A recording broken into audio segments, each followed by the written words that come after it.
Section 1. You will hear a conversation between a customer and a shop assistant.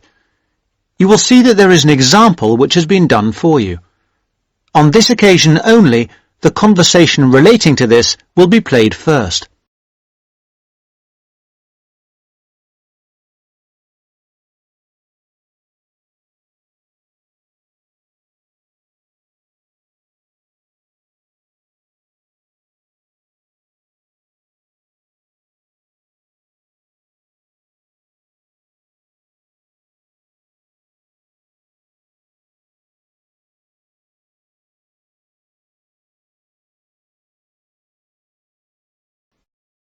Good morning, madam. Can I help you? Yes, please. I bought this bread-making machine from you quite a while ago, and it doesn't work. I see. That's unusual. These bread makers are usually very reliable. You didn't overfill it, did you, or put too much water in the mix? Those are two reasons for malfunction we often hear of. No, certainly not. I had it working for quite a while, and then it stopped working. It doesn't do anything now. I see. That sounds like a fault in the machine. Yes. I wonder if you can do anything about it for me. Well, that depends. If it is inside the guarantee period, we can help you. Otherwise, it will be more difficult. The assistant says it depends on whether it's inside the guarantee period. So, guarantee period is written in the space. Now we shall begin. You should answer the questions as you listen, because you will not hear the recording a second time. Listen carefully and answer questions 1 to 5. Good morning, madam. Can I help you? Yes, please. I bought this bread-making machine from you quite a while ago, and it doesn't work. I see. That's unusual. These bread makers are usually very reliable. You didn't overfill it, did you, or put too much water in the mix? Those are two reasons for malfunction we often hear of. No, certainly not. I had it working for quite a while, and then it stopped working. It doesn't do anything now. I see. That sounds like a fault in the machine. Yes. I wonder if you can do anything about it for me. Well, that depends. If it is inside the guarantee period, we can help you. Otherwise, it will be more difficult. Let me see. I have the receipt here. I bought it in, it was some time ago. The receipt says in February last year. February. Well, unfortunately, that means it is outside the warranty period. Oh. In that case, I'll get you a form which you can fill in and we'll see what we can do. Well, what can you do you think? Well, as I say, if you fill in this form, we can send away the bread maker to be mended. It goes off to a repair centre. Oh, good. What happens then? Then we don't get an exact costing, but we will get back an estimate of how much it will cost and how long it will take. I see. And do you think it'll be expensive? Well, it won't be cheap. There will be labour and parts to think about, and also the postage and packing costs. And we don't know how much they will be? Not yet. But when you get the estimate, you've got two options, obviously. If you agree, you can go ahead. Or if you don't, you can say, no, it's too expensive. It's your decision entirely whether you agree. And if I go ahead? Then we arrange the repair. We don't have much stock room, so when it is done, what we'll have to do is arrange a time for you to collect it from us. All right, that's what I'll do.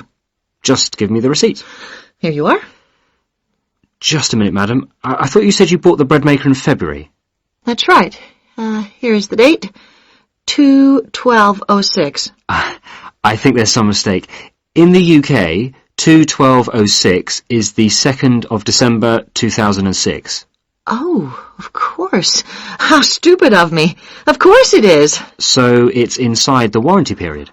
Oh, great. That's right. That's much easier. So, what can you do now? Very simple. You fill in this form, we replace the machine, and return it to your home address within 3 days. Oh, well, that's excellent. Now listen and answer questions 6 to 10.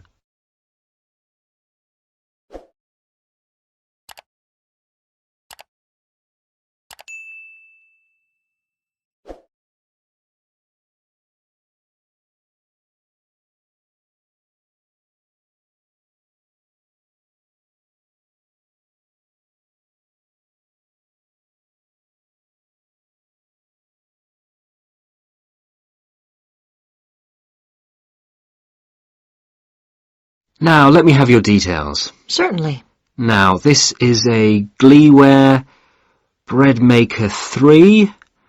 Model number? I have it here. 217 217 980 980. 345. Thank you.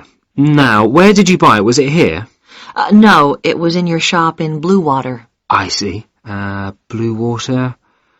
Now, date bought, 2/12/06. Now, can I have your name? Yes, it's Young.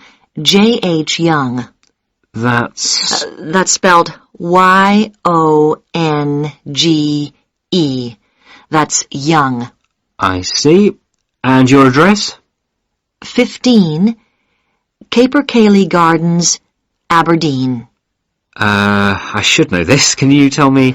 Yes, it's C-A-P-E-R, then C-A-I-L-L-I-E. Sorry, could you say that again? Sure. C-A-P-E-R, C-A-I-L-L-I-E. And gardens as in gardens? Yes. Good. And the postcode? AD22 4SC. Thank you. And what would be a convenient time of day to deliver the replacement bread maker? Morning is best, if that's all right. That's fine. So it should be with you on Monday, madam. Oh, good. Thank you very much. Bye. Goodbye, madam.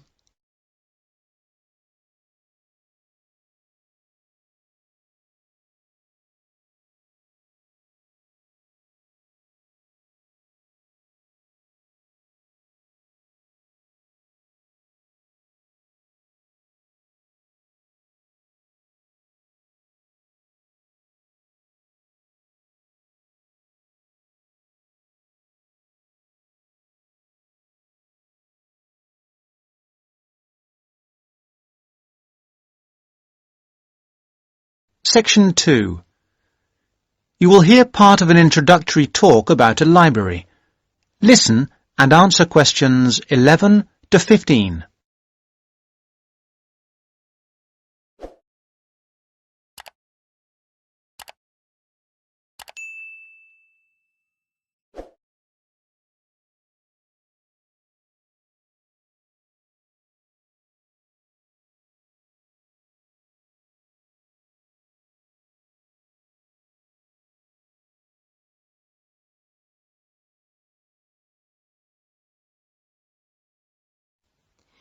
Good morning. My name is Mandy, and I am going to tell you a little about the John R. Jones Memorial Library here at Blackwater College. We regard the library as a gateway to the resources that you, as students at the college, may need. The majority of you are full-time students. You may find you spend a lot of time here. Even those of you who are part-time students will no doubt require the services too. I hope that by the end of this short talk you will know the services the library has to offer, including the website, and how to get any further help you may need. Oh, sorry, I forgot there may be a few distance learners on the tour today. I'll explain about the online facilities and borrowing by post scheme a little later on. This is the main site of the library, but we also have the Rivergate building and the Fieldhouse Library. The Rivergate building houses the geography resources, that is the book collection and the journal collection, as well as the map collection. The hours and days of opening of the Rivergate collection are the same as this building, except that it is closed on Christmas Day and New Year's Day. The Fieldhouse Library contains a specialist collection of local history, and if you want to visit it, you will need to make an appointment. Those two facilities are the only exceptions to the rule that all the Blackwater College libraries are open 24 hours a day, 7 days a week, 365 days a year. However, to gain access to the facilities, you must have your ID card. No ID card, no entry. We have heard all the stories and excuses, and we don't accept any of them. Just remember your ID card.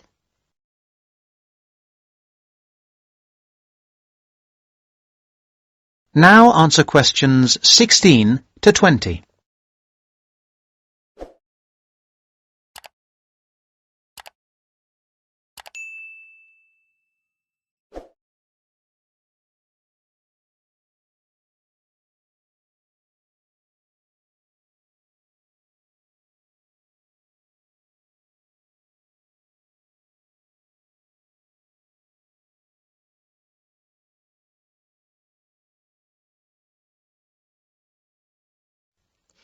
Now, I must apologise for the mess you can see around you today. Libraries should be quiet places, but unfortunately this is not currently the case here. This new building has been here for only 2 months, and as a result we have not quite finished moving in. So far, we have moved most of the book and journal collections from the old library into this new building. There are 2 exceptions. We are currently moving the economics collection here, which should be installed by tomorrow, and we will be moving the French literature collection into this building next week. But as you can see, we are still building the new restaurant. We will finish it, we hope, very shortly. We have finished the cafe, however, and students can use it during the library opening hours. We have recently installed 150 computer places, and we will be adding another 100 shortly, so that there will be plenty for everybody very soon. Very shortly, this library will be one of the finest in this part of the country. Don't forget that the library isn't just about academic books. In addition to the books and journals, there is a wide range of national newspapers available from the librarians on request. I'd like to mention the different ways you can get help in using our resources. Don't forget our website at www.mlbc.ac.uk. There are the full catalogues, and journal access is available if you have your password and ID number. Now, any questions? That is the end of section 2. You now have half a minute to check your answers.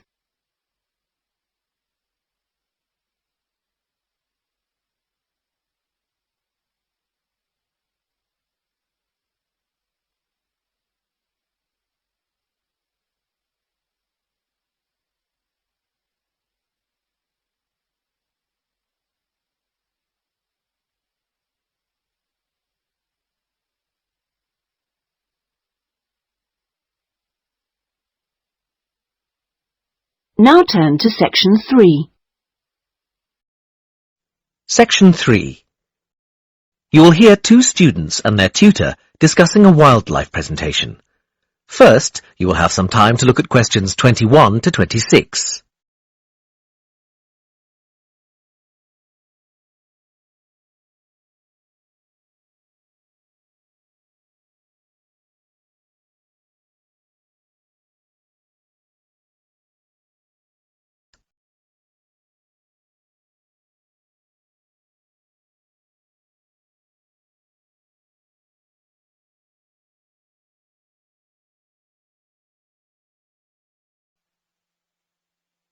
Now listen carefully and answer questions 21 to 26. Hi, Katie. Hi, Ian. Come on in. Hi, Professor Gordon. We wanted to talk to you about our wildlife presentation next week. Have you decided how to organise it? Yes, Professor. At first, we were going to focus on the cat family, but then we decided to talk about nocturnal animals instead. Yes, good idea. And how is your planning going? It's going well. We think we have enough material for 20 minutes. The advantage is that there are so many visual aids we can use. We found lots on the internet which we think will be really interesting for people. The problem is that this topic has been hard to narrow down. If anything, We've got too much information for just 20 minutes. How do you think we could narrow it down further? It is a broad subject. There are a few ways you could do it, but I'd recommend just looking at a representative sample of nocturnal animals, just 4 or 5. Yes, and maybe we could choose one animal from each continent, or a land creature, a marine creature, and a winged animal. I like the idea of separating it by different types of animals, and if we limit the detail, we'll definitely have enough time. But don't limit the detail too much. Also, think how you're going to interest the audience. Well, we're going to have a picture for each animal so we can talk through the picture. That's a nice idea, but don't limit yourself to pictures. If you can find any clips of the animals, use them. Showing brief video clips can keep an audience interested. I'll look on the internet tonight. And think of questions to ask your audience. People like to be involved. Yes, that's a great idea. Anyway, Professor, we've been practicing our presentation and we'd like to show you a small section. Is that okay? Well, we just have a couple of minutes left, but go ahead. Before you hear the rest of the conversation, you have some time to look at questions 27 to 30.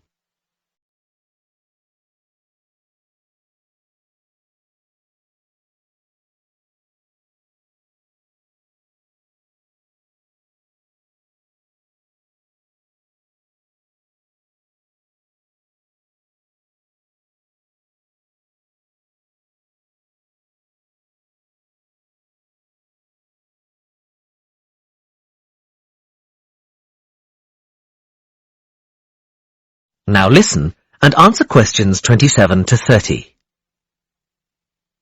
Well, we were thinking of presenting each animal with a picture and describing their physical characteristics. Okay, but not in too much detail. That's just background information. We'll start with the jaguar. I'll introduce it by saying that the jaguar is a nocturnal animal and the only species of the genus Panthera to be found in the Americas. Like any cat, it has whiskers and it can move quickly. Its spine has great movement, meaning a jaguar can take long strides, sometimes up to 5.5 meters. This can make it a deadly predator, as you can imagine. Moving on to the fur, its fur is quite distinct. The markings are like black donut-shaped spots on its otherwise yellow fur. People often confuse them with a leopard for this reason. Now, the tail is interesting. Although people think that the tail has stripes on it, the fur on the tail actually is similar to the body, with black circles around the lower section. The jaguar is generally a creature to be feared. Oh yes, I should have mentioned this earlier. Sorry, like most cats, it has sharp, retractable claws. Yes, that's fine, but be careful. The jaguar is usually thought of as nocturnal, but strictly speaking, it's crepuscular. In other words, most active between dusk and dawn. But as long as you mention this, you can put it under the umbrella of nocturnal. Is that all? Yes, I think so. Thanks, Professor. That is the end of section 3. You now have half a minute to check your answers.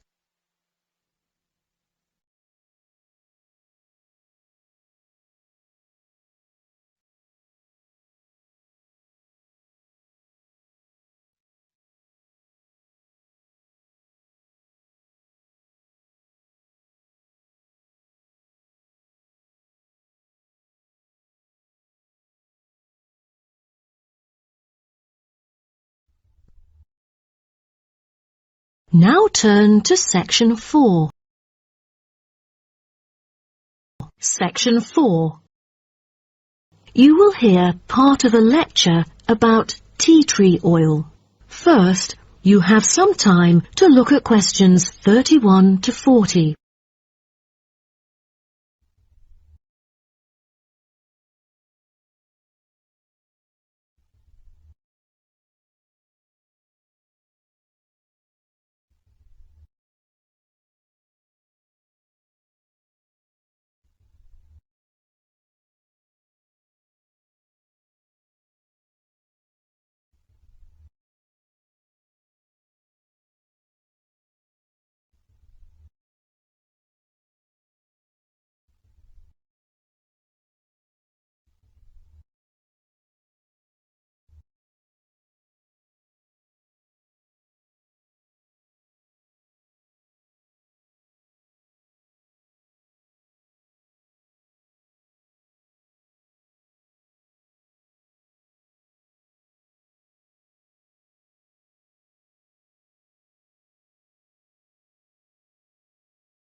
Now, listen carefully and answer questions 31 to 40.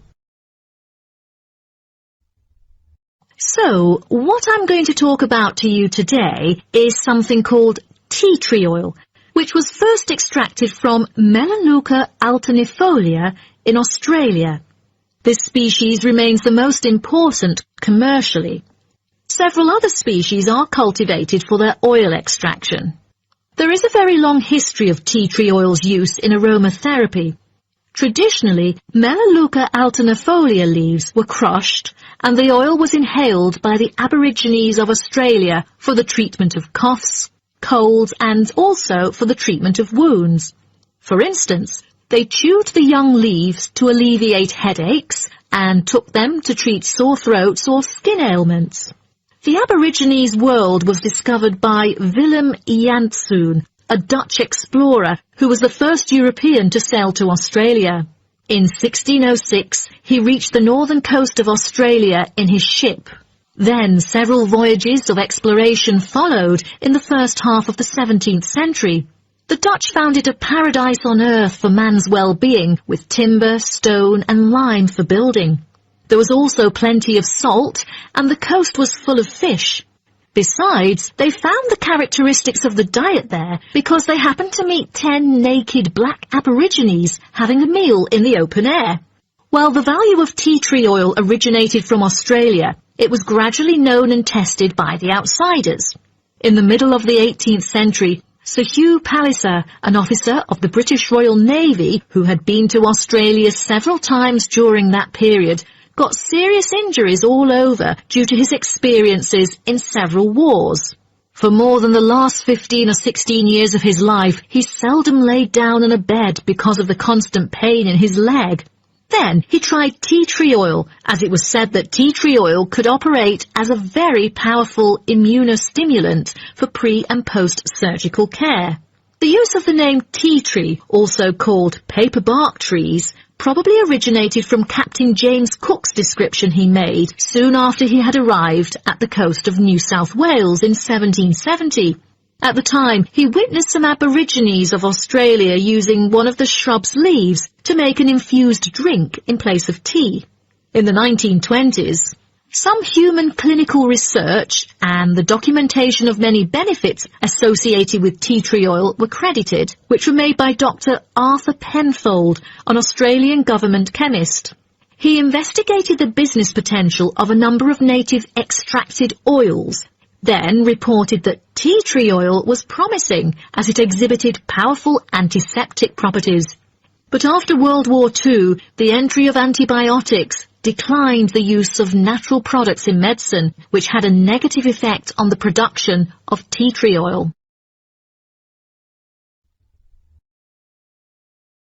As such an important and valuable material in the world, how is tea tree oil produced? I think most of you are curious about this. Tea tree oil can be extracted in some different ways, but the most traditional way is steam distillation. Once harvested in winter, when the amount of required essence in oil meets the needs for production, the finely cut trees are transported to a steam distillation facility. The extraction is made by distilling the leaves in specially designed stainless steel stills, along with the stems, to yield pure oil. The water-filled boiler is heated and constantly monitored to maintain the correct temperature. Both the steam and oil evaporate and then condense as they run through a pipe into the collecting container where the oil floats to the lid, while the water, because of gravity, goes steadily out the lower exit pipe. At the end of the hour, the oil is siphoned off through the upper pipe, while the condensed steam floats through the lower pipe towards the ground. At the end of each distillation, all the spent plant material is hauled out of the still pot by hand with a short rake, piled onto a trailer and spread where required as a thick woody mulch. That is the end of section 4. You now have half a minute to check your answers.